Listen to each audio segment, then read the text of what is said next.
This is worksheet 14.7, and we're going to look at 30 and 31 right now. First one, number 30, is write an equation for a geometric sequence such that t of 4 is 48, t of 7 equals 6. So, easy way to do these is just make a table, and that way it'll make it a little bit easier to analyze what's happening.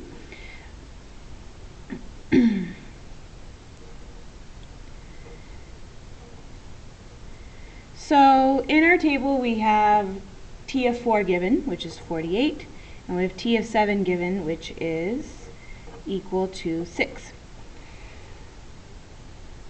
So our equation is going to need to include the initial value of our sequence as well as the multiplier of the sequence. So here it may be a little bit of trial and error to figure out what the multiplier is. We can see here that the sequence is decreasing, so we must be multiplying by something less than 1.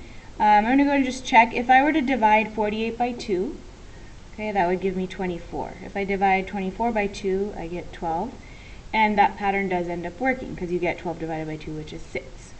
So we're dividing by 2, which means the multiplier is 1/2. So we have an initial value, which we can figure out, times 1/2 to the n. So let's work backwards and see what our initial value would be. If we're dividing by 2 going forward, to go backwards, we need to multiply by 2. So if we continually multiply by 2, we'll get these values.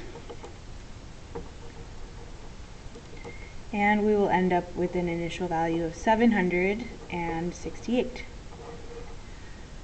Number 31 now is an arithmetic sequence that we need to write the equation of. The third term is 12, and the seventh term is 32. So let's make note of what we are given.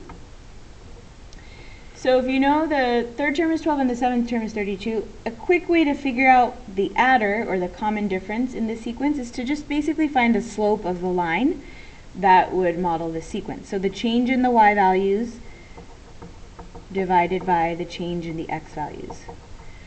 This should give you the difference between terms. So 32 minus 12 is 20, divided by 7 minus 3, which is 4, which gives us a common difference of 5.